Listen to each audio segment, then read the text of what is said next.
Imagine the sheer exhaustion of an international sports tour, where you are, objectively, the weaker team. You've been on the road for weeks, and every time you step onto the field, you get dismantled. That's exactly what happens when you spend 5 straight days grinding through a test match, only to lose comprehensively, and then follow it up by being completely outclassed in a one-day international series. This was the reality for the Bangladesh national cricket team during their 2026 tour of Zimbabwe. The media narrative was brutal. Match reports described their stretch through the longer formats with a single, highly accurate word: trounced. Yet, despite being dominated for the vast majority of the tour, Bangladesh somehow secured a trophy before their flight home. They flipped the script in the final leg, winning the short format T20 series 2-1. Bangladesh's victory follows the logic of format variance, where shrinking the length of a game changes how team dominance is measured. We can see exactly how this works by looking at the deciding third match on July 19th, played here at Queen's Sports Club in Bulawayo. Zimbabwe won the toss and chose to bat. Over their 20 overs, they put up a modest but defendable total of 143 for 7. This chart shows the run distribution for the Zimbabwean batting lineup. Look at the 2 bars at the top. Dion Myers put up 73 runs, and Brian Bennett added 47. Together, they built a massive 71-run partnership. But watch what happens to the rest of the scorecard. Absolutely nobody else in the lineup reached double figures. Even their most capped international player, Sikandar Raza, managed only 3 runs. The entire middle and lower order completely collapsed. This scorecard is format variance in action.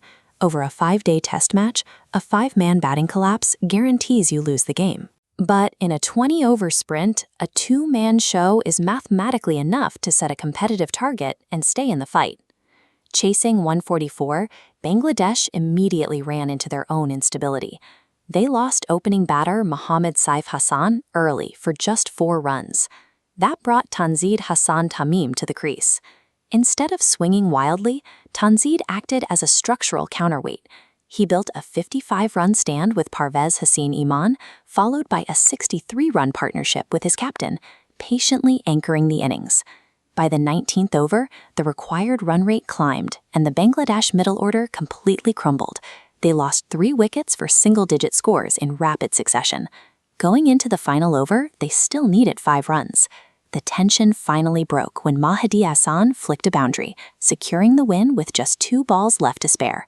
Through it all, Tanzid never left the pitch, finishing unbeaten on 66.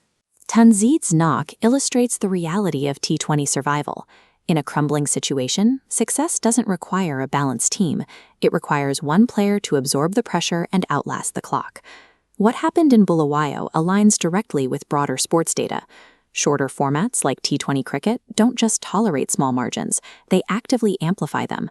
A single mistimed run, a dropped catch, or one batter finding their rhythm, these micro-events carry massive statistical weight. They can completely outweigh an entire month of poor team form. For Zimbabwe, the consequence is stark. Despite easily dominating the long formats, they now have to reckon with a top-heavy batting lineup that is entirely unsustainable for their future development. Bangladesh gets to board their flight home with a trophy in the cargo hold. Tanzid takes home player of the series, and the team completely rewrites the narrative of a brutal tour. In the modern era of shortened sports, overall team supremacy across a long timeline dictates very little. What actually decides a series in this format is the ability to leverage a single, critical moment under extreme pressure.